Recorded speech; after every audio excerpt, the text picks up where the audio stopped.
नमस्कार मित्रांनो, स्वागत आहे तुमचं आपल्या यूट्यूब चॅनलवर। आज आपण मुंबई येथील एक सुंदर आणि ऐतिहासिक ठिकाणी आलो आहोत, वीर माता जिजाबाई भोसले उद्यान, ज्याला आपण भायखळा झू म्हणजेच राणीची बाग म्हणून सुद्धा ओळखतो। चला तर मग आजच्या व्हिडिओला सुरुवात करूया।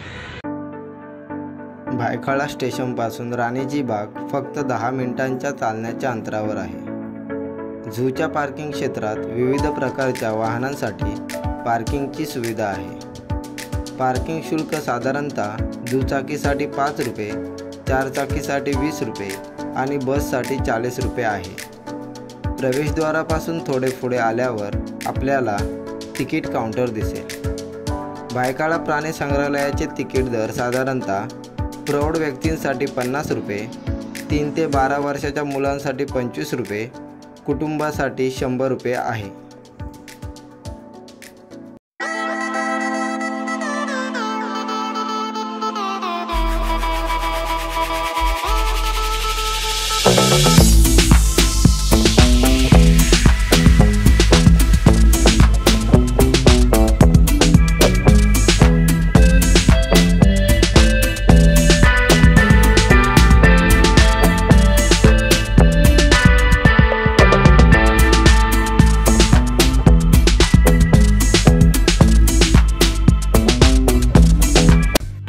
भायखळा प्राणी संग्रहालय 1861 साली स्थापन करण्यात आले होते आणि तेव्हापासून हे मुंबईकरांसाठी आणि पर्यटकांसाठी आकर्षणाचे केंद्र बनले आहे। या प्राणी संग्रहालयात आपल्याला अनेक आकर्षक प्राणी आणि पक्षी पाहायला मिळतात।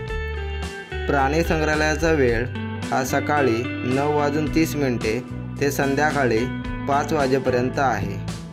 हे संग्रहालय बुधवारचे बंद असते। हा आहे झूचा पूर्ण नकाशा। हा नकाशा आपल्याला पूर्ण झू फिरण्यासाठी मार्गदर्शन करतो। थोडे पुढे आल्यावर आपल्याला इंग्रजकालीन तोफ पाहायला मिळते। आता आपण पुढे हत्ती, अस्वल आणि वाघ पाहणार आहोत।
वाघाच्या विभागापासून थोडे पुढे आल्यावर आपल्याला कॅफे पाहायला मिळतो।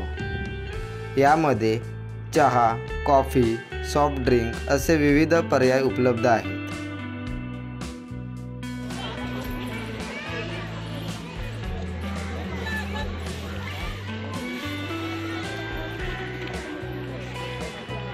पुढे गेल्यावर आपण पानगेंडा आणि माकड पाहणार आहोत।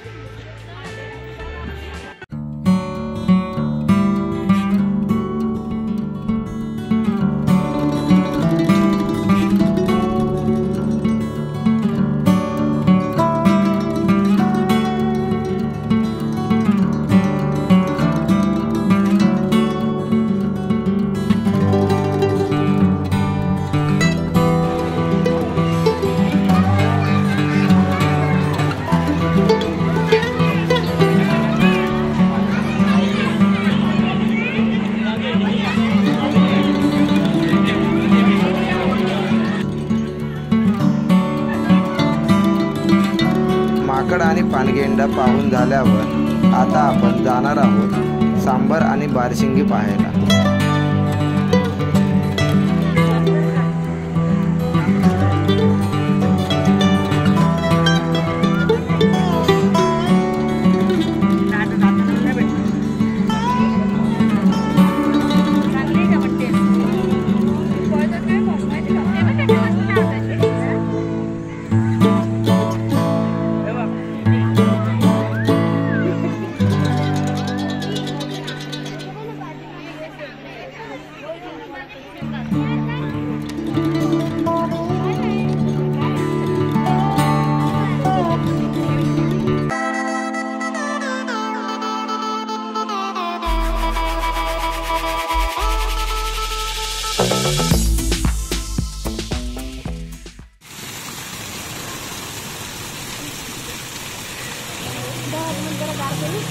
नको.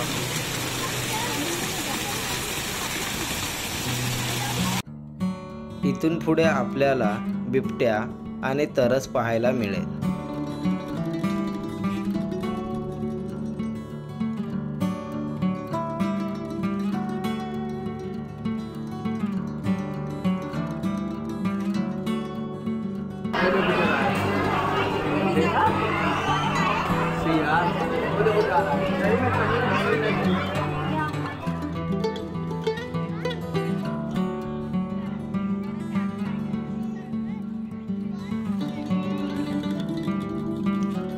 आता आपण जाणार आहोत पक्षी तसेच पाणपक्ष्यांच्या विभागात.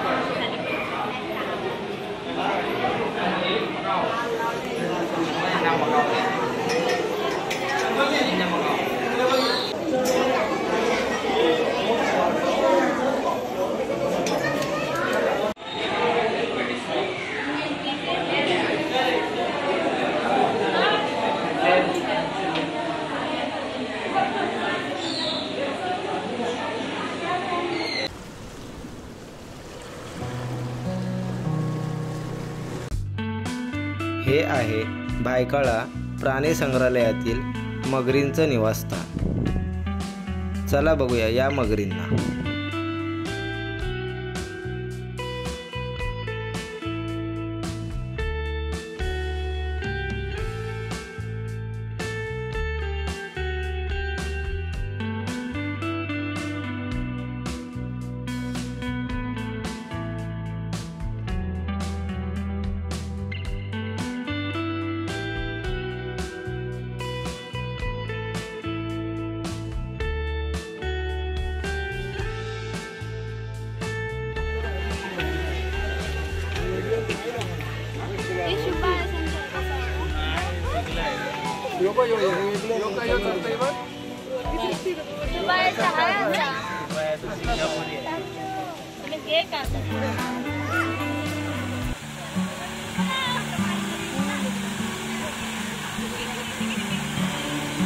भायखळा झू मधील पेंग्विन्स मुंबईकरांसाठी एक नवीन आकर्षण आहे.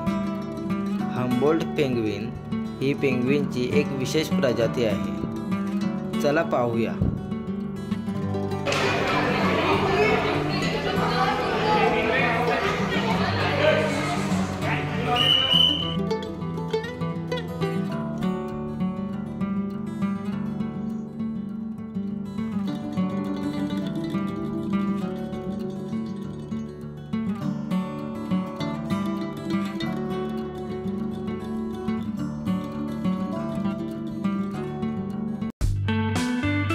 या झू मध्ये लहान मुलांसाठी खास बाल उद्यान आहे, जेथे ते विविध खेळण्यांचा आनंद घेऊ शकतात.